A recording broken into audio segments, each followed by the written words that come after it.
ஏகத்துவத்தை அறிந்த கற்ற நாம் இந்த மக்களுக்கு, பாமர மக்களுக்கு அதை நாம் எடுத்து சொல்லணும். இதனால் வரக்கூடிய துன்பம், இந்த ஏகத்துவத்தை சொல்லும் போது பல்வேறு உள்ளங்கள் காயப்படத்தான் செய்யும்.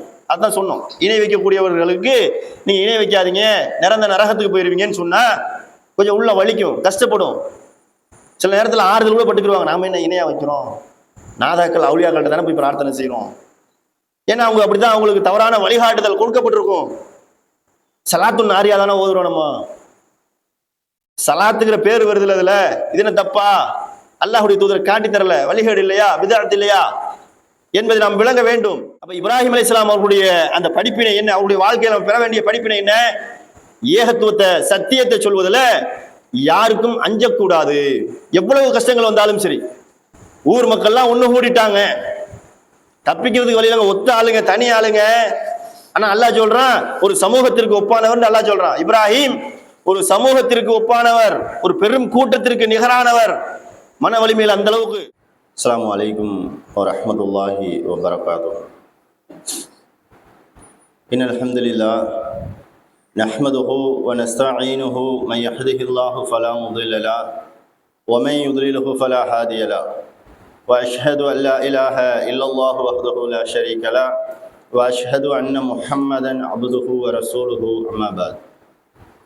فقد قال الله تعالى في القرآن العظيم أعوذ بالله من الشيطان الرجيم بسم الله الرحمن الرحيم يا أيها الناس اتقوا ربكم الذي خلقكم من نفس واحدة وخلق منها زوجها وبث منهما رجالا كثيرا ونساء واتقوا الله الذي تساءلون به والأرحام إن الله كان عليكم رقيبا يا أيها الذين آمنوا اتقوا الله حق تقاته ولا تموتن إلا وأنتم مسلمون يا أيها الذين آمنوا اتقوا الله وقولوا قولا سديدا يصلح لكم أعمالكم ويغفر لكم ذنوبكم ومن يطع الله ورسوله فقد فاز فوزا عظيما رب اشرح لي صدري ويسر لي أمري واحلل عقدة من لساني ويفقهوا قولي.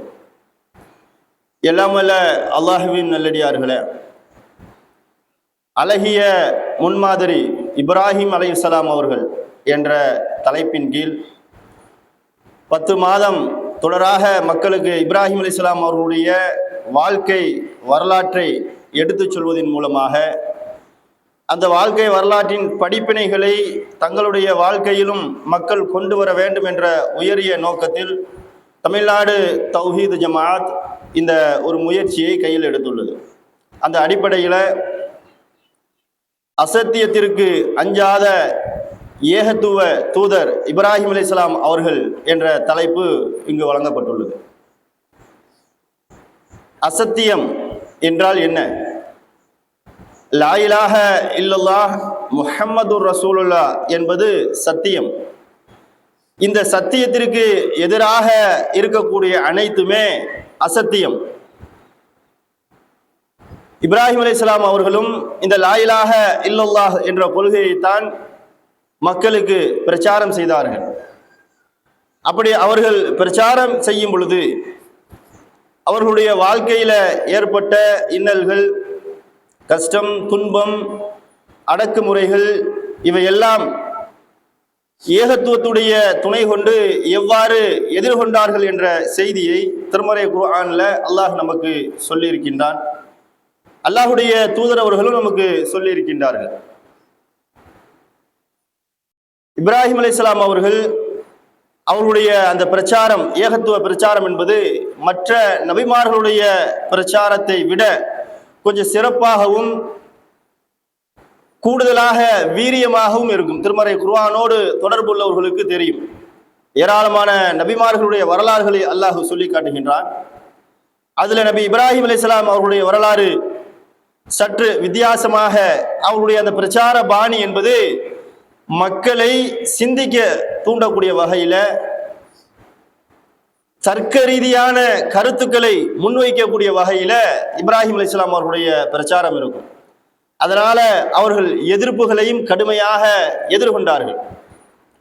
இப்ப யார் ஒருவர் ஏகத்துவத்தை விளங்கி கொண்டாரோ அவர் எப்படி அசத்தியத்திற்கு அஞ்சாமல் சத்தியத்தை எடுத்துரைக்க வேண்டும் என்ற படிப்பினை ஒவ்வொரு ஏகத்துவவாதிகளுக்கும் நபி இப்ராஹிம் அலைஹிஸ்ஸலாம் அவர்களுடைய அந்த வாழ்க்கையில அவர்கள் கடைபிடித்த அந்த நடைமுறையில நமக்கு ஏராளமான படிப்பினைகள் உண்டு.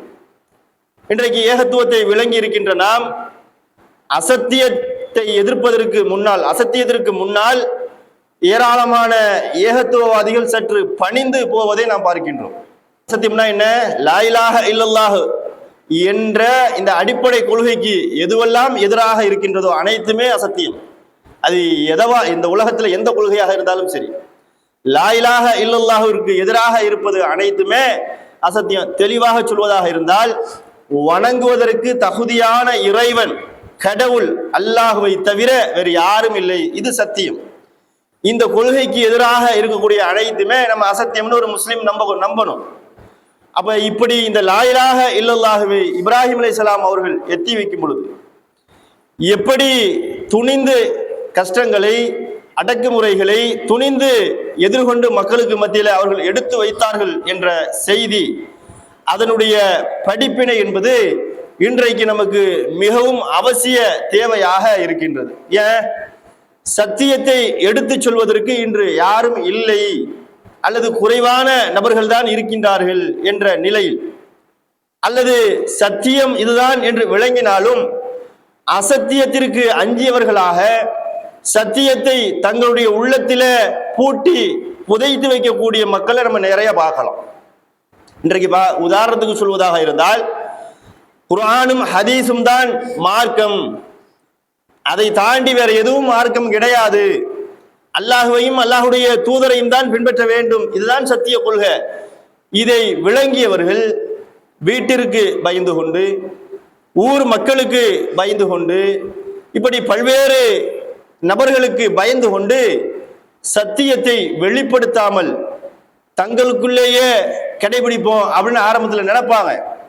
காலப்போக்குல சத்தியத்தை விட்டு அவர்கள் என்ன செஞ்சிருவாங்க? வெறுண்டோடிடுவார்கள். இன்னைக்கு ஏராளமான மக்களுக்கு தெரியும் தர்கா வழிபாடு என்பது வழிகேடு, அசத்தியம், எல்லாருக்குமே தெரியும். இன்னும் சொல்ல போன சுன்னத்துல் ஜமாத் ஆலிம்களிலேயே ஒரு கூட்டம் ஏகத்துவத்தை சொல்லக்கூடியவர்களாக இருக்கிறாங்க, ஆனால் தன்னளவுல வச்சுக்கிறாங்க. இப்ப சமீபத்தில் திருச்சியில ஜமாத்துல் உலமாவுடைய ஒரு மாநாடு நடந்துச்சா இல்லையா? அதுல 2-3 ஆலிம்கள் சத்தியத்தை அழகான முறையில் எடுத்து சொன்னாங்க. அவர்களுக்கு கடுமையான அடக்குமுறை. அப்படியே என்ன செஞ்சுறாங்க? சுருதியை குறைச்சிக்கிறாங்க. யாப்பா அந்த சத்தியத்தை எடுத்து சொல்லணும், சொல்லும் போது நமக்கு அடக்குமுறை வருது, பிரச்சனை வருது. கன்னியாகுமரி ஜமாத்துல் உலமா கடிதம் போட்டுடுறாங்க, கோயம்புத்தூர்ல இருக்கக்கூடிய ஜமாத்துல் உலமா இவர்களுக்கு எதிராக நடவடிக்கை எடுங்க அப்படின்னு கடிதத்தை அனுப்பிச்சிடுறாங்க. ஏந்த வம்பு என்று சத்தியத்தை விளங்கிய மக்கள் ஒதுங்கக்கூடிய காட்சியை பார்க்கிறோமா இல்லையா? ஆலிம்களுடைய நிலைமையே இப்படித்தான் சொன்னா, சாதாரண பாமர மக்களுடைய நிலைமை என்ன? வீட்டிற்கு பயந்து சத்தியத்தை விளங்கியிருப்பான் புள்ள, தர்காவுக்கு நான் போக மாட்டேன், தட்டு தகடு தாயத்து இதெல்லாம் அணிய மாட்டேன், இதெல்லாம் மார்க்கம் கிடையாது, அல்லாஹும் அல்லாஹுடைய தூதரும் தான், அவர்கள் சொல்வதுதான் சத்தியம், அதுதான் மார்க்கம், அதை கடைபிடித்தால் தான் மறுமையில வெற்றி பெற முடியும் என்று விளங்கி இருப்பான். வீட்டுல தந்தைக்கு பயந்து கொண்டு, தாயாருக்கு பயந்து கொண்டு, ஊர் மக்களுக்கு அஞ்சி இந்த சத்தியத்தை எடுத்து சொல்வதில் சுணக்கத்தை காட்டுறாங்க. அல்லது நான் சத்தியத்தெல்லாம் எனக்கு அதெல்லாம் பிடிக்காது, நான் அவர்களுக்கு எதிரிதான், யாரெல்லாம் சத்தியத்தை சொல்கின்றார்களோ அவர்களுக்கும் நானும் எதிரிதான் என்று சொல்லி அசத்தியவாதிகளோடு பின்னி பிணைந்து இரண்டரை கலந்து வாழக்கூடிய காட்சியை பார்க்கிறோமா இல்லையா? இது மூமின்களுடைய அடையாளமே அல்ல. நபி இப்ராஹிம் அலைஹிஸ்ஸலாம் அவர்களுடைய வாழ்க்கையை எடுத்துக்கொண்டால், நபி இப்ராஹிம் அலைஹிஸ்ஸலாம் அவர்கள் தன்னுடைய தந்தை இடத்திலும் சரி, அவர்கள் வாழ்ந்த சமூக மக்களிடத்திலும் சரி, அந்த சமூக இப்ராஹிம் அலைஹிஸ்ஸலாம் அவர்கள் கிட்டத்தட்ட ஒரு சுமார் 5000 ஆண்டுகளுக்கு முன்னால் வாழ்ந்த ஒரு இறை தூதர். அந்த மக்களுக்கு மத்தியில தான் வாழ்றாங்க. எப்படிப்பட்ட மக்களுக்கு மத்தியில வாழ்றாங்க? இப்ராஹிம் அலைஹிஸ்ஸலாம் அவர்களுடைய குடும்ப பின்னணி என்ன, அவருடைய தந்தையுடைய தொழில் என்ன, எல்லாத்தையும் சிந்திச்சு பார்த்தோம் சொன்னா ஒட்டுமொத்தமாக அந்த மக்கள் அசத்தியத்தில் தான் இருந்திருப்பாங்க. அவருடைய தந்தை செய்த வேலை என்ன தெரியுமா? சிலைகளை உற்பத்தி செய்து அதை விற்பனை செய்யக்கூடியவராக தந்தை இருக்கின்றார். அப்ப தந்தையே அப்படித்தான் சொன்னா, அப்படிப்பட்ட குடும்பத்துல தான் நபி இப்ராஹிம் அலைஹிஸ்ஸலாம் அவர்கள் பிறக்கிறாங்க. சிலை வழிபாடு கொண்ட ஒரு குடும்பத்துல தான் நபி இப்ராஹிம் அலைஹிஸ்ஸலாம் அவர்கள் பிறக்கிறாங்க. சிலைகளை வடிக்கக்கூடிய, விக்கிரகங்களை செதுக்கக்கூடிய ஒரு தந்தைக்கு மகனாகத்தான் நபி இப்ராஹிம் அலைஹிஸ்ஸலாம் அவர்கள் என்ன செய்யறாங்க, பிறக்கிறாங்க. வேற எங்கிருந்தோ வந்து சிலை வழிபாட்டை அவர்கள் எதிர்க்கவில்லை, தன்னுடைய குடும்பத்துக்கு சொல்றாங்க. சத்தியம் இது, அல்லாஹ் அவரை நபி இப்ராஹிம் அலைஹிஸ்ஸலாம் அவர்களை தூதராக தேர்வு செய்து சத்தியத்தை நீங்கள் மக்களுக்கு எடுத்து சொல்லுங்கள். சொல்லும் பொழுது தன்னுடைய குடும்பத்தாருக்கு சொல்றாங்க. ஏன் அல்லாவே சொல்றான், உங்கள் நபி ஸல்லல்லாஹு அலைஹி வஸல்லம் அவர்களுக்கும் இந்த கட்டளை தான். நபியே நீங்க சொல்லுங்க, என்ன சொல்லுங்க, உங்களையும் உங்களுடைய குடும்பத்தாரையும் நரக நெருப்பை விட்டும் நீங்கள் காத்து கொள்ளுங்கள். ஏன் வகூது ஹன்னாசு வல் ஹிஜாரா, அந்த நரக நெருப்புனா என்ன தெரியுமா, அல்லாஹ் அந்த நரக நெருப்பை எப்படி தயார்படுத்தியிருக்கான் தெரியுமா, மனிதர்களையும் கற்களும் தான் அதனுடைய எரிபொருளாக அல்லாஹ் ஆக்கியிருக்கின்றான். அப்போ உங்க குடும்பத்திலிருந்து ஒரு மனிதன் அந்த நரகத்துல போய் வீழ்ந்து விடக் கூடாது என்று அல்லாஹ் கட்டளையிடுகிறான். ஒவ்வொரு நபிமார்களுக்கும் இந்த போதனை தான் அல்லாஹ் சொல்றான். அப்ப இப்ராஹிம் அலைஹிஸ்ஸலாம் அவர்கள் என்ன செய்றாங்க, சிலை செய்யக்கூடிய, சிலையை வடிக்கக்கூடிய தன்னுடைய தந்தை இடத்துல, தன்னுடைய ஊர் மக்கள் இடத்துல சத்தியத்தை எடுத்து சொல்றாங்க. எப்படி சத்தியம் எது என்று அவர்களுக்கு எப்பொழுது தெரிந்ததோ, எப்பொழுது இறை தூதராக அவர்களை அல்லாஹ் தேர்வு செய்தானோ, அடுத்த நிமிடமே சத்தியத்தை யாருக்கும் பயப்படாமல், வீடுலாம் பார்க்கல, அத்தாவாச்ச அத்தா திட்டுவார அப்படிலாம் அவங்க யோசிக்கல. இதான் சத்தியம், இதான் உண்மை அப்படின்னு தெரிஞ்சா உண்மையை போட்டு உடைச்சிடணும், உண்மையை சொல்லிடணும், நம்முடைய தந்தையும் நேர்வழியின்பால் அழைக்க வேண்டும் என்று சொல்லி நபி இப்ராஹிம் அலைஹிஸ்ஸலாம் அவர்கள் தன்னுடைய தந்தை இடத்திலும் ஊர் மக்களிடம் கேட்கிறாங்க.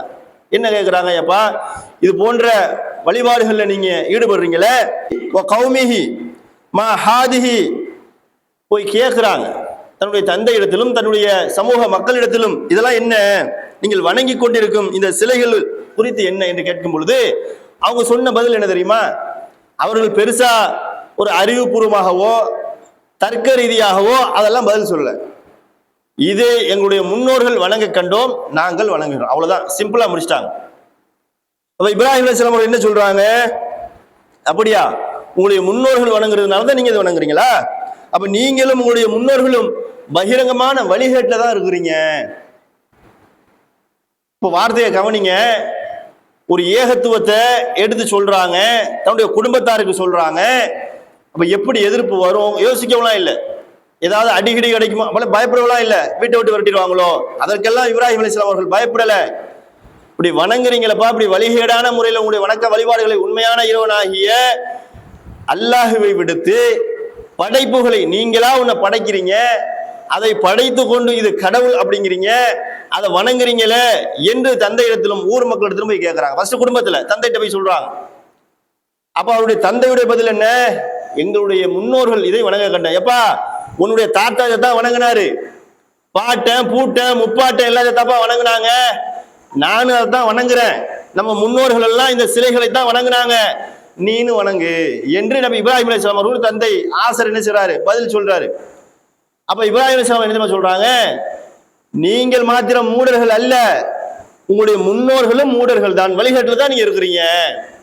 அப்ப ஏகத்துவத்தை சொல்வதற்கு, சத்தியத்தை சொல்வதற்கு கொஞ்சம் கூட அவர்கள் என்ன செய்யல, தயங்காமல் இந்த ஏகத்துவத்தை எடுத்து சொல்கின்றார்கள் என்று சொன்னால் எப்பேற்பட்ட நெஞ்சு உறுதிக்கு சொந்தக்காரர்கள் பாருங்க. ஏன் அவர் குடும்பமும் சரி சிலை வழிபாட்டு குடும்பம், அவருடைய ஊர் மக்களும் சிலை வழிபாட்டுக்காரர்களாகத்தான் இருக்கின்றார்கள்.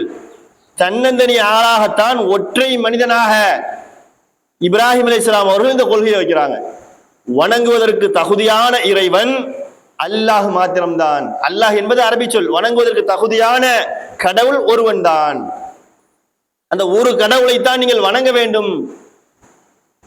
நீங்கள் கைகளால் உருவாக்கக்கூடியதெல்லாம் கடவுள் அல்ல என்று சொல்லி கொஞ்சம் கூட கூச்சப்படாமல் தயங்காமல் தன்னுடைய தந்தை இடத்துல இந்த ஏகத்துவத்தை எடுத்து சொல்லக்கூடிய அந்த வரலாறை அல்லாஹ் திருமறை குர்ஆனில் என்ன செய்றான், அழகாக பதிவு செய்கின்றான். இந்த படிப்பினை நமக்கு எடுத்துக்கிறோம். இன்னைக்கு நம்ம சத்தியத்தை விளங்கி இருக்கிறோம், குர்ஆன் ஹதீஸ் தாங்க மார்க்கம். எப்படி தொழுகணும், அல்லாஹ்வுடைய தூதர் என்னை எவ்வாறு தொழ சொன்னாங்களோ, எப்படி என்னை நீங்கள் தொழ கண்டீர்களோ அவ்வாறு நீங்கள் தொழுங்கள், அல்லாஹ்வுடைய தூதருடைய கட்டளை இருக்கு. அப்ப அந்த செய்தியை அறிந்த ஒரு மனிதன் எப்படி தொழணும், அல்லாஹ்வுடைய தூதருடைய கட்டளையின் அடிப்படையில் தன்னுடைய தொழுகையை, தன்னுடைய வணக்க வழிபாடுகளை அமைத்துக் கொள்ளணும். இதை தெரிந்து கொண்ட ஒருவன் ஊர் மக்களுக்கு அஞ்சி, தந்தைக்கு குடும்பத்தாருக்கு அஞ்சி அல்லாஹ்வுடைய தூதர் காட்டிய வழியை தொழ மாட்டான். அப்ப இப்ராஹிம் அலைஹிஸ்ஸலாம் அவர்களிடத்துல அவருடைய வாழ்க்கையில இப்பேற்பட்ட நபர்களுக்கு படிப்பின் இருக்குது. நீ எதுக்குப்பா பயப்படணும்? சத்தியத்தை சொல்வதற்கு நீ யாருக்கும் பயப்பட தேவையில்லை. சத்தியம்னு உனக்கு தெரியுது, இதுதான் உண்மை என்ற செய்தி உனக்கு கிடைச்சிருச்சுன்னு சொன்னா நீ என்ன செய்யணும்? இதுல இருந்து பின்வாங்க வேண்டிய அவசியம் அல்ல. நீ தைரியமாக துணிச்சலாக நீ எடுத்து சொல்லலாம். அப்பேற்பட்ட படிப்பினையை நம்ம இப்ராஹிம் அலைஹிஸ்ஸலாம் அவருடைய வாழ்க்கையிலிருந்து நம்ம என்ன செய்யணும்? பெற்றுக்கொள்ளக்கூடியவர்களாக நம்ம இருக்கணும். இன்றைக்கு நம்ம அப்படி இருக்கிறோமா என்பதுதான் நமக்கான கேள்வியாக இருக்கின்றது. இப்ராஹிம் அலைஹிஸ்ஸலாம் அவருடைய நீண்ட நெடிய வாழ்க்கை, நீண்ட நெடிய செய்திகள் ஏராளமாக இருக்கின்றது. அவருடைய தியாகம், அவருடைய கஷ்டம், அப்ப அந்த மக்களுக்கு விளங்க செய்யணுமா இல்லையா? அந்த ஊர் மக்களுக்கு இது அசத்தியத்தில் இந்த மக்கள் இருக்கும் பொழுது சத்தியத்தை விளங்க செய்வதற்காக சில தந்திரங்களை நபி இப்ராஹிம் அலைஹிஸ்ஸலாம் அவர்கள் கைகொள்றாங்க. அப்ப அவர்கள் வடித்து வைத்திருக்கின்ற சில விக்கிரகங்கள் அதை என்ன செய்யறாங்கன்னா துண்டு துண்டாக்கிட்டு அதுல ஒரே ஒரு விக்கிரகத்தை மட்டும் அப்படி விட்டு வைக்கிறாங்க. அதனுடைய கழுத்துல ஒரு கோடரி. அப்ப அந்த மக்கள் எல்லாம் வந்து பார்த்துட்டு, என்ன நம்முடைய விக்கிரகங்களை இப்படி யாரு இந்த மாதிரி ஆளாக்குனது? இப்ராஹிம் என்று பெயர் கொண்ட ஒரு இளைஞர் தான் இதெல்லாம் வழிகேடான செயல் என்று சொல்லி கொண்டிருந்தார். அப்ப அவரை அழைச்சிட்டு வாங்க என்று கூப்பிட்டு வர்றாங்க. அப்ப நபி இப்ராஹிம் அலைஹிஸ்ஸலாம் அவர்கள் கேட்கிறாங்க, இப்ராஹிமே, எங்களுடைய விக்கிரகங்களை நீ தான் இவ்வாறு ஆக்கினாயா? அப்ப இப்ராஹிம் அலைஹிஸ்ஸலாம் சொல்றாங்க, அவர்கள் சிந்திப்பதற்காக, நான் அவ்வாறு ஆக்கவில்லை, அதை நான் துண்டு துண்டாக ஆக்கவில்லை. அதோ உங்களுடைய விக்கிரகமாகிய பெரிய விக்கிரகத்துடைய கழுத்துல ஒரு கோடரி இருக்கின்றது, கண்டிப்பாக அந்த விக்கிரகம் தான் இந்த சின்ன விக்கிரகங்களை எல்லாம் துண்டு துண்டாக ஆக்கி இருக்கும். நீங்கள் வேண்டுமென்றால் அந்த விக்கிரகத்திடத்துல கேட்டு பாருங்களே அப்படின்னு என்ன செய்யறாங்க? தர்க்க ரீதியாக கேள்விய பதில மக்கள் சிந்திக்கும் விதமாக முன்வைக்கிறாங்க. அப்படி நபி இப்ராஹிம் அலைஹிஸ்ஸலாம் அவர்கள் முன்வைக்கும் பொழுது அந்த மக்கள் என்ன செய்யறாங்க? ஆமா, விக்கிரகங்கள் தான் பேசாதே, எப்படி அவை பேசும் என்று தங்களுக்குள்ளே பேசிக்கொண்டு திடீரென என்ன செய்யறாங்க? அதெல்லாம் இல்லை, எங்களுடைய விக்கிரகங்களை நீ இவ்வாறு ஆக்கி விட்டாயா? உங்களுடைய கடவுளுக்கு நீங்கள் உதவி செய்வதாக இருந்தால் இவரை பிடியுங்கள், பிடித்து நெருப்பு குண்டத்தில் தூக்கி எரியுங்கள் என்று என்ன செய்யறாங்க? அந்த ஒட்டுமொத்த ஊர் மக்களும் திரண்டு நபி இப்ராஹிம் அலைஹிஸ்ஸலாம் அவர்களை நெருப்பில் எரிகின்றார்கள். பெரிய நெருப்பு குண்டத்தை தயார் செய்து அதுல தூக்கி நபி இப்ராஹிம் அலைஹிஸ்ஸலாம் அவர்களை அந்த மக்கள் என்ன செய்யறாங்க? தூக்கி எரிகிறாங்க. அல்லாஹுடைய அருளால் அவர்கள் என்ன செய்யறாங்க? காப்பாற்றப்படுறாங்க. அல்லாஹ் என்ன செய்யறான்? நெருப்புக்கு கட்டளையிடுகின்றான், நீ இப்ராஹிமுக்கு குளிர்ச்சியை கொடு. நெருப்புடைய பண்பு என்பது சுடக்கூடியது. அல்லாஹ் நெருப்புக்கு கட்டளையிடுகின்றான், நீ என்ன செய்ய? இப்ராஹிமுக்கு குளிர்ச்சியை ஏற்படுத்து என்று சொல்லும் பொழுது அதிலிருந்து நபி இப்ராஹிம் அலைஹிஸ்ஸலாம் அவர்கள் பாதுகாக்கப்படுறாங்க அல்லாஹுவால். அப்ப சத்தியம் எது என்று தெரிந்த பிறகு சொல்வதற்கு கொஞ்சம் கூட தயங்கவில்லை. இப்ராஹிம் அலைஹிஸ்ஸலாம் அவருடைய அந்த காலத்தில் உள்ள ஸ்டைல் அது. அப்ப என்ன செய்வாங்க? சத்தியம் தெரிஞ்சுன்னா யாருக்கும் பயப்பட மாட்டாங்க. எதற்கும் அஞ்சாத ஒரு தூதராக, ஏகத்துவ தூதராக நபி இப்ராஹிம் அலைஹிஸ்ஸலாம் அவர்கள் என்ன செஞ்சிருக்கிறாங்க? ஏராளமான படிப்பினையை நமக்கு விட்டு சென்றிருக்கின்றார்கள். நபி இப்ராஹிம் அலைஹிஸ்ஸலாம் அவர்களுடைய வாழ்க்கை, அந்த வழிபாடுகளை, அந்த வழிமுறைகளை நீங்களும் பின்பற்றுங்கள் என்று சொல்லி அல்லாஹுடைய தூதருக்கு அல்லாஹ் என்ன செய்யறான்? கட்டளையிடுகின்றான். திருமறை குர்ஆன்ல அல்லாஹ் சொல்லும் பொழுது, சும்மா அவ்ஹைனா இலைக்க அனித்தபா மில்லத்த இப்ராஹிம ஹனீஃபா வமா கான மினல் முஷ்ரிகீன். சத்திய வழியில் நின்ற, நேரிய வழியில் நின்ற இப்ராஹிமின் மார்க்கத்தை நீங்கள் பின்பற்றுங்கள். யார்? நபிகள் நாயகம் ஸல்லல்லாஹு அலைஹி வஸல்லம் அவர்களுக்கு அல்லாஹ் இட்ட கட்டளை. சத்திய நெறியில் நின்ற இப்ராஹிமுடைய மார்க்கத்தை, இப்ராஹிம் எந்த வழியில வந்தாரோ அந்த வழியில அவர் சொன்ன அந்த மார்க்கத்தை நீங்கள் என்ன செய்யுங்க? கடைபிடியுங்கள் என்று உங்களுக்கு நாம் அறிவிக்கின்றோம். இப்ராஹிம் ஒருபோதும் இறைவனுக்கு இணை வைக்கக்கூடியவராகவோ முஷ்ரிக்காகவோ இருந்ததில்லை என்று அல்லாஹ் என்ன செய்யறான்? நபிகள் நாயகம் ஸல்லல்லாஹு அலைஹி வஸல்லம் அவர்களுக்கும் இந்த செய்தியை முன்வைக்கின்றான். அப்ப இந்த ஏகத்துவத்தில் பயணிக்கக்கூடிய நாம் சத்தியம் எது என்று அறிந்தால் யாருக்கும் தயவு தாட்சியம் இல்லாமல் மிக தைரியமாக இந்த சத்தியத்தை நம்ம என்ன செய்யணும்? எடுத்து சொல்ல வேண்டிய கடமை நமக்கு இருக்கின்றது. சத்தியத்தை நாம் உடைத்து பேசும் பொழுது பல்வேறு நபர்களுக்கு அது காயங்களை ஏற்படுத்தும். இணை வைத்தல் கூடாது, இணை வைத்தல் நிரந்தர நரகத்தில் போய் வீழ்த்தும் நம்மை யார் ஒரு மனிதன் இணை வைத்த நிலையிலேயே இறந்து விடுகின்றானோ அவனுக்கு அல்லாஹ் சொர்க்கத்தை தடை செய்து விட்டான். பக்கத்து ஹர்ரமல்லாஹு ஜன்னா, சொர்க்கம் ஹராமாகி விட்டது என்று அல்லாஹ் திருமறை குர்ஆன்ல சொல்றான். இந்த செய்தியை எடுத்து சொல்லும் பொழுது யார் இணை வைப்பிலே ஈடுபடுகின்றார்களோ அவர்களுடைய உள்ளங்களை அது காயப்படுத்தும். அல்லாஹுவை நோக்கி, அல்லாஹுடைய தூதரை நோக்கி அல்லாஹ் சொல்றான், நபியே நீர் இணை வைத்தாலும் உம்முடைய நல்லறங்கள் எல்லாம் அழிந்துவிடும். நபிகள் நாயகம் ஸல்லல்லாஹு அலைஹி வஸல்லம் அவர்களை நோக்கி அல்லாஹ் சொன்ன செய்தி என்ன? நபியே நீர் இணை வைத்தாலும், அல்லாஹுடைய தூதரை இணை வைக்க போவது கிடையாது. ஒருவேளை தூது செய்தியை நீங்க மக்களுக்கு சொல்றீங்க, என்னிடம் நேரடி தொடர்புல நீங்க இருக்கிறீங்க, அப்பேற்பட்ட நிலையில நபியை நீங்கள் இணை வைத்து விட்டால் எனக்கு ஏதாவது ஒன்றை என்னுடைய சக்திக்கு நிகராக மனித சக்தியையோ அல்லது சூரியனையோ சந்திரனையோ இறந்து விட்டவர்களையோ என்னுடைய சக்திக்கு நிகராக நீங்கள் கருதிவிட்டால் உங்களுடைய நல்லறங்கள் எல்லாம் அழிந்துவிடும்.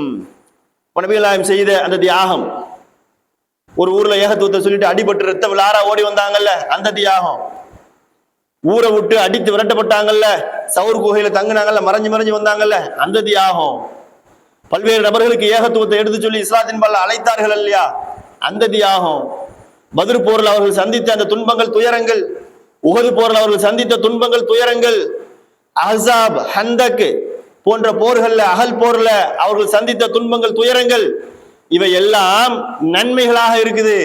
நபியே நீர் இணை வைத்தால் இந்த நன்மை எல்லாம் அழிந்து விடும் அல்லாஹ் சொல்லி காட்டுகின்றான். அல்லாஹ்வுடைய தூதருக்கு இந்த செய்தினா நமக்கு சாதாரண மனிதராகிய நமக்கு எப்பேற்பட்ட எச்சரிக்கை. நாம ஹஜ்ஜி செஞ்சிருந்தாலும் சரி, நாம ஒவ்வொரு நாளும் 5 நேர தொழுகை கடைபிடிக்கக்கூடியவராக இருந்தாலும் சரி, தான தர்மங்களை செய்வதில் முன்னிலையில நாம் இருந்தாலும் சரி, வீட்டில திக்ர் செய்யக்கூடியவராக இருந்தாலும் சரி, அது டிவி பார்த்துட்டு திக்ர் செய்ய கூட்டமா இருந்தாலும் சரி, டிவி பார்க்காம திக்ர் செய்யற கூட்டமாக இருந்தாலும், ஏன் ரெண்டையும் சொல்லணும். இன்னைக்கு இருக்கக்கூடிய பெரும்பாலான நபர்கள் டிவி பார்த்துக்கிட்டே திக்ர் செய்யக்கூடிய ஆளுகள்லாம் இருக்கிறாங்க. அப்ப டிவியை பார்த்துக்கிட்டு சீரியலை பார்த்துக்கிட்டு திக்ர் செய்யற ஆளாக இருந்தாலும் சரி, நீ டிவியே பார்க்காம திக்ர் செய்யற ஆளாக இருந்தாலும் சரி, தொழுகையில பேணுதலான ஆளாக இருந்தாலும் சரி, நீ எப்பொழுது அல்லாஹுக்கு இணை வைக்கின்றாயோ, இறந்த மனிதனுக்கு அல்லாஹுடைய ஆற்றல் இருக்கு என்று நீ நம்புகின்றாயோ, அல்லாஹ்விடத்தில் கேட்பது போல் இறந்தவரிடத்தில் நீ கையேந்துகின்றாயோ அல்லது நம்புகின்றாயோ, இவர் நோயை நீக்குவார், இறந்தவர் நோயை நீக்குவார், அவர் பெரிய மகான் தான், இருக்கட்டும் பரவாயில்ல, அவர் மகானாவே இருந்துட்டு போட்டோம், மகானா இல்லையாங்கிறது பிரச்சனை இல்லை. இங்கே அவரிடத்துல கேட்கலாமா கேட்க கூடாது என்பதுதான் பிரதான பிரச்சனை. மகானாக இருந்தால் அல்லாஹ்விடத்தில் அளப்பரிய கூலியை அவர் பெற்றுக்கொள்வார், அது வேற சாப்டர். எப்பேற்பட்ட மகானாக இருந்தாலும் சரி, சரி மகானுக்கெல்லாம் மகான் அல்லாஹுடைய தூதர்கிட்ட கையேந்தலாமா? நபிகள் நாயகம் ஸல்லல்லாஹு அலைஹி வஸல்லம் அடக்க ஸ்தலத்துல போய் கையேந்தி, அல்லாஹுடைய தூதரே எனக்கு நோயை நீக்குங்கள், என்னுடைய கஷ்டத்தை போக்குங்கள், எனக்கு குழந்தை பாக்கியத்தை கொடுங்க, கேட்கலாமா? கேட்க கூடாது. ஏன்? அல்லாஹுடைய தூதரே கற்றுத்தரல. இப்ப அல்லாஹ்விடத்துல கேட்கக்கூடிய அந்த பிரார்த்தனையை இறந்த மனிதனிடத்துல கேட்கலாமா? கேட்க கூடாது. கேட்டால் அது இணை வைத்தல். ஏன்? இது போன்ற பிரார்த்தனைகள் அல்லாஹ்ட்ட கேட்கணும். நோயை தருபவன் அல்லாஹ், நோயை நீக்குபவன் அல்லாஹ். இறைவா என்னுடைய நோயை நீக்க அல்லாஹ்ட்ட கேட்கணும். கஷ்டத்தை தருபவன், அதிலிருந்து நம்மை விடுவிப்பவன் அல்லாஹ். இறைவா என்னுடைய கஷ்டத்திலிருந்து என்னை விடுவிக்க செய், அல்லாஹ்ட்ட கேட்கணும். அப்படி அல்லாஹ்ட்ட கேட்கக்கூடிய அந்த பிரார்த்தனையை இறந்தவரிடத்துல கேட்டால் அது இணை வைத்தல். அப்ப நபியை பார்த்து அல்லாஹ் சொல்றான், இப்படி எனக்கு எதையாவது நீங்கள் இணையாக்கி விட்டால் நபியே உமது நல்லறங்கள் எல்லாம் அழிந்து விடும். அப்ப நாம சிந்திச்சு பாருங்க, இன்னைக்கு அற்ப மனிதர்களாக இருக்கக்கூடிய நாம எப்படிலாம் செய்யறோம். அப்ப இப்ராஹிம் அலைஹிஸ்ஸலாம் அவர்களுடைய வாழ்க்கையில இந்த ஏகத்துவத்தை எப்படி எடுத்து சொன்னாங்க, அந்த வழியை நீங்க பின்பற்றுங்க, அந்த மார்க்கத்தை நீங்க பின்பற்றுங்க. உண்மை வழியில இப்ராஹிம் நபி நின்றாங்க. ஒருபோதும் அவர்கள் அல்லாஹ்வுக்கு இணை வைக்கவில்லை. அல்லாஹ் சொல்லி காட்டுகின்றான், இப்ராஹிம் இணை வைக்கக்கூடியவராக இருக்கவில்லை என்று அல்லாஹ் திருமறை குர்ஆன்ல சொல்லி காட்டுகின்றான். அப்ப ஏகத்துவத்தை அறிந்த கற்ற நாம் இந்த மக்களுக்கு, பாமர மக்களுக்கு அதை நாம் எடுத்து சொல்லணும். இதனால் வரக்கூடிய துன்பம், இந்த ஏகத்துவத்தை சொல்லும் போது பல்வேறு உள்ளங்கள் காயப்படத்தான் செய்யும். அதுதான் சொன்னோம், இணை வைக்கக்கூடியவர்களுக்கு நீங்க இணை வைக்காதீங்க, நிரந்த நரகத்துக்கு போயிருவீங்கன்னு சொன்னா கொஞ்சம் உள்ள வலிக்கும், கஷ்டப்படும். சில நேரத்தில் ஆறுதல் கூட பட்டுக்கிடுவாங்க, நாம என்ன இணையா வைக்கிறோம், நாதாக்கள் அவுலியாக்கள்கிட்ட தானே போய் பிரார்த்தனை செய்யறோம். ஏன்னா அவங்க அப்படிதான், அவங்களுக்கு தவறான வழிகாட்டுதல் கொடுக்கப்பட்டிருக்கும். சலாத்துன் நாரியா தானே ஓதுறோம் நம்ம. சலாத்துங்கிற பேர் வருதுல அதுல, இது என்ன தப்பா? அல்லாஹுடைய தூதர் காட்டி தரல, வழிகேடு இல்லையா, பிதஅத் இல்லையா என்பதை நாம் விளங்க வேண்டும். அப்ப இப்ராஹிம் அலைஹிஸ்ஸலாம் அவர்களுடைய அந்த படிப்பினை என்ன, அவருடைய வாழ்க்கையில் நம்ம பெற வேண்டிய படிப்பினை என்ன? ஏகத்துவத்தை, சத்தியத்தை சொல்வதில் யாருக்கும் அஞ்சக்கூடாது, எவ்வளவு கஷ்டங்கள் வந்தாலும் சரி. எப்படி இப்ராஹிம் அலைஹிஸ்ஸலாம் அவர்களை நெருப்புல தூக்கி போடக்கூடிய அளவிற்கு மக்கள் தயாரானாங்க, நெருப்புலையும் தூக்கி போட்டாங்க. அதற்காக மண்டியிட்டு மன்னிப்பு கேட்டார்களா? கொண்ட கொள்கையில பின்வாங்கினார்களா? இப்ராஹிம் அலைஹிஸ்ஸலாம் அவர்கள் சிந்திச்சு பாருங்க. ஊர் மக்கள்லாம் ஒண்ணு கூடிட்டாங்க, தப்பிக்கிறதுக்கு வழியில ஒத்த ஆளுங்க, தனி ஆளுங்க. ஆனா அல்லாஹ் சொல்றான், ஒரு சமூகத்திற்கு ஒப்பானவர் அல்லாஹ் சொல்றான். இப்ராஹிம் ஒரு சமூகத்திற்கு ஒப்பானவர், ஒரு பெரும் கூட்டத்திற்கு நிகரானவர். மன வலிமையில் அந்த அளவுக்கு பின்வாங்கிரலையே, மண்டிட்டு விடவில்லை, மன்னிப்பு கேட்டு விடவில்லை. இந்த ஏகத்துவத்தை சொன்னதினால், சத்தியத்தை சொன்னதினால் ஒரு துன்பம் வருதா? மனப்பூர்வமாக அதை நான் ஏற்றுக்கொள்வேன். சத்தியத்தை நான் சொல்வதனால் எனக்கு எதிராக சூழ்ச்சி வலைகள் பின்னப்படுகின்றதா? அதனால் எனக்கு ஒரு துன்பமா? அதனால் இந்த உலகத்துல எனக்கு ஒரு தோல்வியா? பிரச்சனை இல்லை, ஏத்துக்கிருவேன், நாளை மறுமைதானே எனக்கு நிரந்தரமானது என்று ஒரு ஏகத்துவவாதியுடைய சிந்தனை இருக்க வேண்டும். அப்படித்தான் நம்ம இன்னைக்கு இருக்கிறோமா? சிந்திச்சு பாருங்க. இது மாத்திரம் இல்ல, இப்ராஹிம் அலைஹிஸ்ஸலாம் அவர்கள் ஏகத்துவ தூதர் இல்லையா? அந்த நாட்டில் வாழ்ந்த ஒரு மன்னனிடத்துல போய் ஏகத்துவத்தை சொல்றாங்க.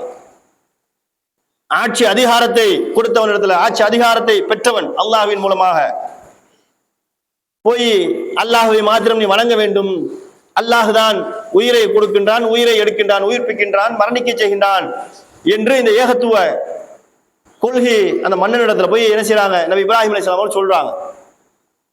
அவன் என்ன செய்யறான்னா, அவன் கொஞ்சம் ரொம்ப மென்டலா யோசிக்கக்கூடிய போல தெரியுது. அப்படியா?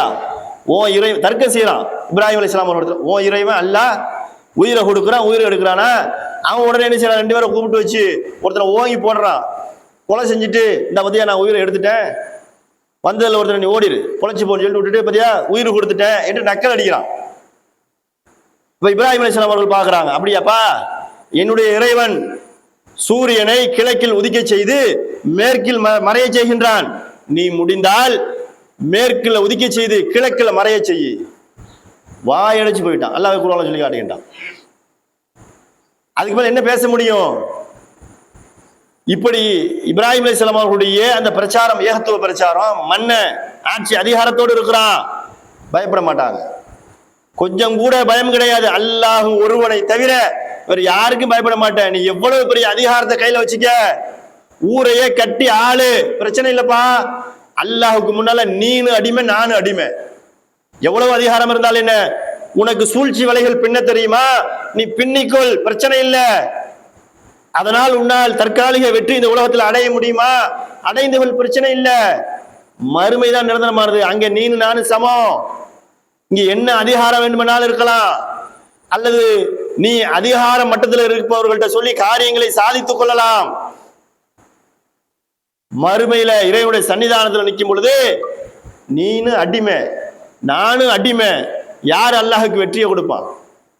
யார் அல்லாஹுக்கு கட்டுப்பட்டு, அல்லாஹுடைய தூதருக்கு கட்டுப்பட்டு, உண்மை வழியில் நின்ற இறை தூதர்களுடைய போதனையை ஏற்று யார் இந்த உலகத்தில் வாழ்கின்றார்களோ, சத்தியத்தில் யார் பயணிக்கின்றார்களோ, அவர்களுக்கு அல்லாஹ் வெற்றியை கொடுப்பான். இப்ப எப்பேற்பட்ட மன்னராக இருந்தாலும் சரி, எப்பேற்பட்ட ஆளுமையாக இருந்தாலும் சரி, அதற்கெல்லாம் நபி இப்ராஹிம் அலைஹிஸ்ஸலாம் அவர்கள் கொஞ்சம் கூட பயப்பட மாட்டாங்க. சத்தியத்தை போய் மூஞ்சிக்கு நேரா சொல்லுவாங்க. இதுதான் கொள்கை, லா இலாஹ இல்லல்லாஹ் தான் கொள்கை. அல்லாஹ்வை மாத்திரம் தான் நீ வணங்க வேண்டும், உனக்கு ஆட்சி அதிகாரத்தை கொடுத்தது அல்லாஹ் என்று சொல்லி எல்லா இறை தூதர்களும் சொல்லி இருக்கிறாங்க. அதுல இப்ராஹிம் அலைஹிஸ்ஸலாம் அவருடைய பாணி கொஞ்சம் வித்தியாசமாக இருக்கும். நீங்க மூசா அலைஹிஸ்ஸலாம் அவருடைய வரலாறு எடுத்து பாருங்க. நபி மூசா அலைஹிஸ்ஸலாம் அவர்கள் ஆட்சி அதிகாரம் வழங்கப்பட்ட ஃபிரௌன்ட்ட போய் சொல்றாங்க. ஃபிரௌன் என்ன செய்யறான்? ஆட்டத்துல, ஆட்சி அதிகாரத்துல, மமதையில தலைகால் புரியாமல் ஆடுறான். இன்னைக்கு சில பேர் ஆடுறானா இல்லையா? பக்கத்தானால செய்யறோம், பக்கத்து நாட்டுல ஓடுறான், துண்டக்கான துணியக்கான ஓடிட்டான். இன்னைக்கு மக்கள் இப்படித்தான் ஆட்சி அதிகாரம் வழங்கப்பட்டு தலைகால் புரியாமல், மக்களை மதிக்காமல் எவனெல்லாம் ஆட்டம் ஆடுகின்றானோ அவனுக்கு நேற்றைய இலங்கையும் இன்றைய பங்களாதேசும் ஒரு படிப்பினை. நாளைக்கு உனக்கு அதுதான். அது எந்த நாடாக இருந்தாலும் சரி, அது நம் நாடாக இருந்தாலும் சரி, அல்லது பிற நாடாக இருந்தாலும் சரி, மக்களை மதிக்காமல் ஆட்டம் கண்டால், மக்களுடைய எழுச்சி, மக்களுடைய புரட்சி வெடித்தால் துண்டை காண துணியை காண தான் விடணும். அது மாதிரிதான் ஃபிரௌன் ஆட்டம் போட்டான். வரலாற்றில் மிகப்பெரிய வல்லரசு இன்னைக்கு இருக்கக்கூடிய ரஷ்யாவை விட, அமெரிக்காவை விட அன்றைய மிகப்பெரிய ஒரு வல்லரசு எகிப்தை ஆண்ட பார்வோன் ஃபிரௌனுடைய ஆட்சி. அவன்கிட்ட போய் மூசா அலைஹிஸ்ஸலாம் அவர்கள் சொல்றாங்க. மூசா அலைஹிஸ்ஸலாம் அவர்களுக்கு சரளமாக பேச தெரியாது, கொஞ்சம் என்ன செய்வாங்க, திக்கி திக்கி தான் பேசுவாங்க. அப்பேற்பட்ட மூசா அலைஹிஸ்ஸலாம் அவர்கள் தைரியமாக என்ன செய்யறாங்க, ஃபிரௌன்ட்ட போய் சொல்லும் பொழுது கூட அவன் என்ன செய்யறான், நீ செய்யறதெல்லாம் சூனியம், பொய்ய சொல்ற, நான் நம்ப மாட்டேன், வா போட்டி வச்சுக்கிறோமா என்று சொல்லி சூனியக்காரர்கள் எல்லாம் அழைத்து, மந்திரவாதிகளை எல்லாம் அழைத்து போட்டி ஏற்பாடு செய்யப்படுகின்றது. அப்படி போட்டி ஏற்பாடு செய்யும் பொழுது அவங்க எல்லாம் தந்திரத்தை வித்தையை காட்டுறாங்க. அல்லாஹுடைய உதவியோடு, அல்லாஹுடைய அனுமதியோடு நபி மூசா அலைஹிஸ்ஸலாம் அவர்கள் தங்கள் கையில் வைத்திருந்த ஒரு கை தடியை கீழே போடுறாங்க. அது பெரிய பாம்பாக உருவெடுத்து அந்த மந்திரவாதிகள் செய்த அனைத்து வித்தைகளையும் தூக்கி சாப்பிட்டுருது. உடனே வந்த மந்திரவாதிலாம் பார்க்குறாங்க, நம்ம செஞ்செல்லாம் கண்கட்டு வித்தை, அப்படி ஏமாத்திக்கிட்டு இருந்தோம். ஆனால் எதிரில் இருக்கக்கூடிய மூசா செஞ்சது கண்கட்டு வித்தையா தெரியல, இது அற்புதம். அப்ப மூசா உண்மையிலேயே இறை தூதர் தான், அவர் சொல்லக்கூடிய கொள்கை சரியானது என்று சொல்லி அப்பவே ஈமான் கொள்றாங்க. அந்த ஏகத்துவம் அவங்களுடைய உள்ளத்துல வந்த அந்த அடுத்த நிமிடம் அவங்களுடைய செயல்பாடு எப்படி இருக்கு பாருங்க. வந்தது அந்த மந்திரவாதிகள் எதிரிமா வந்தாங்க. வெற்றி பெற்றால் ஃபிரௌன்ட்ட என்னுடைய வலதுகரம், நீ நினைக்கிற கேட்கறதெல்லாம் கிடைக்கும், பெரிய ஆட்சிக்கு சொந்தக்காரன், என்ன கேட்டாலும் கொடுப்பான், மூசாவை வென்றலாம்னு வந்தாங்க. வந்தா நிலைமையோ தலைகீழ, நாம செய்யறது தந்திரம், மூசா செய்யறது அற்புதம், மூசா சொல்றது சத்தியம். அப்ப மூசாவுடைய இறைவன் நாங்கள் ஈமான் கொண்டோம், மூசாவுடைய ஹாருடைய இறைவன் நாங்கள் ஈமான் கொண்டோம், ஈமான் கொள்றாங்க. ஃபிரௌன் பார்க்கறான், பார்த்துட்டு உடனே சொல்றான், எல்லா மந்திரவாதிக்கும் குரு மூசா தான்ட்டான் ஒரே வார்த்தையில. மூசா அலைஹிஸ்ஸலாம் அவர்களை பார்த்து, நீங்க எல்லாம் குட்டி மந்திரவாதி தான், உங்களுக்கு எல்லாம் இந்த தந்திரத்தை கத்துக் கொடுத்தது மூசா தான், எல்லாரும் ஒரே கேட்டகரி அப்படின்னு சொல்லிட்டு, என்னுடைய அனுமதி இல்லாமல் நீங்கள் இஸ்லாத்தை ஏற்றுக்கொண்டீர்களா, உங்களை மாறுகால் மாறுகை வாங்குவேன். யார் சொல்றா? சாதாரண ரோட்ல போற மனுஷன் சொல்லல, சொன்னா செய்யக்கூடிய இடத்துல இருக்கிறவன் சொல்றான், ஃபிரௌன் சொல்றான். அப்பொழுதுதான் ஏகத்துவம் அவருடைய உள்ளத்துல ஒளி பாய்ந்து அடித்துக் கொண்டிருக்கின்றது. அந்த மந்திரவாதிகள் புதுசா இஸ்லாத்தை ஏற்றிருக்கிறாங்க. அன்னைக்கு தான், அன்னைக்கு இல்ல, அந்த நிமிடம் தான். ஃபிரௌன் சொல்றான், மாறுகால் மாறுகை. மாறுகால் மாறுகைனா தெரியுமா? ஒரு பக்கம் காலை வெட்டிடுவான், ஒரு பக்கம் கையை வெட்டிடுவான். வலது காலை வெட்டினா இடது வலது கையை வெட்டினா இடது காலு. மனிதனால் நடமாட முடியாது, பேலன்ஸ் கிடைக்காது, அதோட இறந்து போறதுதான் வேலை. அந்த தண்டனை உங்களுக்கு வழங்குவேன், பேரிச்ச மரத்துல கொண்டு போய் சிலுவையில் அறைவேன் என்றெல்லாம் மிரட்டுகின்றான். ஏகத்துவம் உள்ளத்துல வந்துருச்சு. அவங்கள்ட்ட வந்த பதில் என்ன தெரியுமா? அட போடா, நீ அழிக்க வேண்டிய தீர்ப்பை அழித்துக்கொள், இந்த உலகத்துலதான் நீ தீர்ப்பு சொல்ல முடியும். நீ எப்பேற்பட்ட ஜாம்பவனாக இருந்தாலும் சரி, எப்பேற்பட்ட ஆட்சிக்கு சொந்தக்காரனாக இருந்தாலும் சரி, நீ அழிக்க வேண்டிய தீர்ப்பை அழித்துக்கொள், ஒன்னும் எங்களை பண்ண முடியாது. இந்த இஸ்லாத்தை விட்டு நாங்க வெளில வரமாட்டோம். அற்புதத்தை பாருங்க. அப்பதாங்க இஸ்லாத்துக்கு வர்றாங்க. நம்மளாம் பரம்பரை முஸ்லீம். எத்தனை தலைமுறையா? 10 தலைமுறையா, 15 தலைமுறையா முஸ்லீம், பெருமை அடித்துக் கொள்கின்றோம். அப்பதான் இஸ்லாத்துக்கு வர்றாங்க. அசத்தியத்திற்கு எதிராக நெஞ்சிறுதியோடு எப்படி நின்றாங்க, வரலாறு நெடுகிலும் இந்த செய்திகளை பார்க்கலாம். ஏகத்துவம் அவருடைய உள்ளத்துல வந்துவிட்டால் அவர் எதற்கும் பயப்பட மாட்டார். இப்ப நீங்களே உங்களுடைய வாழ்க்கையில நிறைய பேர் சந்திச்சிருக்கலாமே. ஒரு காலத்துல சத்தியம் தெரியறதுக்கு முன்னால பேய் பிசாசுக்கெல்லாம் பயந்துருப்பீங்க. பேய் இருக்கு, பிசாசு இருக்கு, ஒத்தப்பனை மரத்துல முனி இருக்குது, அங்க முனி இருக்கு, ரத்த காட்டேரி இருக்கு, கொள்ளிவாய் பிசாசு இருக்கு. இன்னைக்கு அந்த பேர்லாம் மறைஞ்சிருச்சு. நாங்களே சின்ன வயசுல இருக்கும்போது இந்த பேர்லாம் உலா வரும். தனியா போயிடாத, கொள்ளிவாய் பிசாசு வருது, எவனாவது பீடி குடிச்சிட்டு போயிருப்பான், அதை பார்த்துட்டு கொள்ளிவாய் பிசாசுன்னு கதை கட்டி விட்டுருவாங்க. ரத்த காட்டாரி, முனி இருக்குது, அடிச்சிரும், இப்படிலாம் பயமுறுத்துனாங்க. தனியா போகாத இருட்டுல, மத்தியானம் 12 மணிக்கு 1 மணிக்கு போகாத, பேய் அடிச்சிரும், பயமுறுத்துனாங்களா? பயந்தீங்களா? ஏகத்துவத்தை ஏத்துக்கிட்டீங்களா? ஏகத்துவம் உங்களுக்கு என்ன சொல்லி தந்துச்சு? அட பேயும் கிடையாது, பிசாசும் கிடையாது. ஏன்? இறந்து போன மனிதன் தான் பேயாக அவனுடைய தீராத ஆசையினால் இந்த உலகத்துல உலா வர்றான். அதான் நம்பிக்கை, பேயோட நம்பிக்கை. அல்லாஹ்வுடைய தூதர் சொல்லி இருக்கிறாங்க, ஒரு மனிதன் இறந்து விட்டால், கபர் குழியில அவன் வைக்கப்பட்டு விட்டால், அவனிடத்துல கேள்விகள் கேட்கப்படும். நல்லவனாக இருந்தால் புது மாப்பிள்ளை போல உறங்கு. எது வரைக்கும்? 1 நாள் 2 நாளைக்கா? கியாமத்து நாள் வரையும் அந்த நல்லடியார் புது மாப்பிள்ளை போல கபர்ல உறங்கி கொண்டிருப்பார்.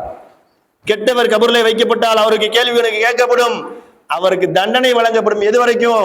அல்லாஹ் மறுமையில விசாரணைக்கு எழுப்புவல்ல, அது வரைக்கும் தண்டனை. அப்போ ஒரு மனிதன் பேயாக உலவுகிறான் என்று ஒருவன் நம்பினால் அல்லாஹ் இறக்கிய திருமறை குர்ஆனை அவன் மறுக்கிறான், வஹி செய்தியை மறுக்கிறான். வஹியை மறுத்தா நீ யாரு? முஸ்லிமே கிடையாது. ஒரு முஸ்லிம் பேயை நம்பினால் குர்ஆனை மறுக்கின்றாய், வஹி செய்தியை நீ மறுக்கின்றாய். பேய் என்ற கான்செப்ட் இஸ்லாத்துல இல்ல. உங்களுடைய உள்ளத்துல பலம் வந்துச்சா? இன்னைக்கு போய் நீங்க எந்த சுடுகாட்டுல 12 மணிக்கு படுத்து கொஞ்ச நாள் நிம்மதியா படுத்து தூக்கிட்டு வருவீங்க. ஒரு ஏகத்துவவாதியால அது முடியும். உங்களுடைய வாழ்க்கையில் நீங்க சந்திச்சிருப்பீங்க. அப்போ ஒரு மனிதனுடைய உள்ளத்துல ஏகத்துவம் என்பது பாய்ந்து விட்டால் அவனுக்கு நெஞ்சுறுதியை கொடுக்கும். ஆசை வார்த்தைகள் அவன் மயங்க மாட்டான், மிரட்டல்களுக்கு அவன் அடிபணிய மாட்டான். நபி ஸல்லல்லாஹு அலைஹி வஸல்லம் காலத்துல அகல் போர்னு சொன்ன மதீனா என்ற நகரத்தை சுற்றி இருக்கக்கூடிய அனைத்து ஊர்களிலிருந்தும் எதிரிகள் திரண்டு விட்டார்கள். சும்மா 1-2 எதிரிலாம் திரளல, மதீனாவில் இருக்கக்கூடிய ஒட்டுமொத்த எதிரிகளுமே திரண்டுட்டாங்க. எப்படி திரண்டுறாங்க? இன்னைக்கு முகமதோடு இருக்கக்கூடிய கூட்டத்தை என்ன செஞ்சிடணும்? உண்டு இல்லைன்னு பண்ணிடணும். எல்லா எதிரிகளுமே, கொள்கை ரீதியான எதிரிகள், இன ரீதியான எதிரிகள் எல்லாம் மதீனா நகரத்தில் இருக்கக்கூடிய முஸ்லிம்களை கூண்டோடு அழித்து விட வேண்டும் என்று சொல்லி மதீனா நகரத்தை சுற்றி திரண்டு விட்டார்கள். அப்ப முஸ்லிம்களுக்கு சில செய்தி சொல்லப்படுது. அல்லாஹ் குர்ஆன்ல சொல்லி காட்டுகின்றான், அல்லதீன கால லஹுமுன் நாஸ் இன்னன் நாஸ கத் ஜமஊ லகும் ஃபக்ஷௌஹும் ஃபஸாதஹும் ஈமானா. அவங்கள்ட்ட சில பேர் சொல்றாங்க முஸ்லிம்கள்ட்ட, எப்பா நீ இந்த கொள்கையை சொல்லிக்கிட்டு இருக்கிற, நீ இஸ்லாத்தை பிரச்சாரம் பண்ணிக்கிட்டு இருக்கிற, பாரு மக்கள் எல்லாம் உங்களுக்கு எதிராக உங்களை துவம்சம் செய்வதற்காக ஒன்று திரண்டு விட்டார்கள் என்று சொல்லும் பொழுது ஃபஸாதஹும் ஈமானா, அவர்களுடைய ஈமானை அது அதிகரிக்க செய்து, நம்பிக்கை கொண்டவர்களுடைய ஈமானை அது அதிகரிக்க செய்தது என்பதாக அல்லாஹ் சொல்லி காட்டுகின்றான். வா, இதைத்தான் என்னுடைய மார்க்கம் சொன்னது. இதை சந்திப்பதுக்கு தான் நான் நிக்கிறேன். இன்னைக்கு பூச்சாண்டி காட்டுறானா இல்லையா? நீ இஸ்லாமியனாக இருந்தால் உன்னை பல வகையில சுத்தி வருவேன், உனக்கு எதிராக சட்டம் இயற்றுவேன், அங்கங்க கலவரத்தை ஏற்படுத்துவேன், அதை பண்ணுவேன், இதை பண்ணுவேன், பூச்சாண்டி காட்டுவேன், இப்படிலாம் வர்றான்ல இல்லையா? உங்களுக்கு எதிராக எல்லாத்தையும் திரட்டி வச்சிருக்கிற பெரிய கூட்டம், 2வது ராணுவம் என் கையில இருக்கு சொல்றானா இல்லையா? உலகத்துல மிரட்டுறானா இல்லையா? என் கையில 2வது ராணுவம் இருக்குங்க, நீ 3வது ராணுவத்தை வேணாலும் நீ கொண்டு வா. ஒருவனுடைய உள்ளத்துல ஈமான் வந்து விட்டால் நீ எத்தனாவது ராணுவத்தை கொண்டு வந்தாலும் அது துவம்சம். பயப்பட போறது இல்லையா? நமக்கு இந்த உலகம் நிரந்தரம் கிடையாதுங்க, மறுமைதான். அப்ப மறுமைதான் இலக்கு என்று அந்த ஏகத்துவத்தை பிரச்சாரம் செய்யக்கூடிய ஒவ்வொரு மனிதர்களும் ஏகத்துவம் உள்ளத்துல ஊடுருவி விட்டால் அதுல உறுதியாக பயணிக்கக்கூடிய, உறுதியாக எடுத்து சொல்லக்கூடிய அந்த காட்சியை வரலாறு நடிகளும் நபிமார்களை பின்பற்றியவர்கள் என்று சொல்லி ஏராளமான செய்திகளை நாம் பார்க்க முடிகின்றது. அப்ப ஏகத்துவத்தை அறிந்த நாம், ஏகத்துவவாதிகளாக வாழக்கூடிய நாம், நம்முடைய உள்ளத்துல உறுதி வேணும். எப்படி உறுதி இருக்கணும்? நான் அல்லாஹுடைய தூதரை ஈமான் கொண்டிருக்கின்றேன், இந்த சத்தியத்தை எடுத்து சொல்வதில் எனக்கு சளைப்பு தட்டாது. டெய்லி பார்க்குற வேலை, அதுல சளைப்பு வருமே, அந்த சளைப்பு இதுல வரக்கூடாது, எனக்கு வராது. ஏன்? இது அல்லாஹுடைய மார்க்கம், நான் எடுத்து சொல்லிக்கிட்டே இருப்பேன். சந்தர்ப்பம் கிடைக்கும் போதெல்லாம், வாய்ப்பு அமையும் போதெல்லாம் இந்த மார்க்கத்தை, இந்த சத்தியத்தை எடுத்து பிறருக்கு சொல்லிக்கொண்டே இருப்பேன். இதுக்காக நான் யாருக்கும் பயப்பட மாட்டேன். எப்படி பயப்பட மாட்டேன்?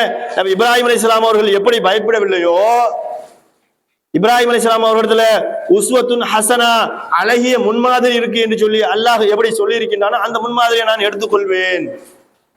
அதற்காகத்தான்.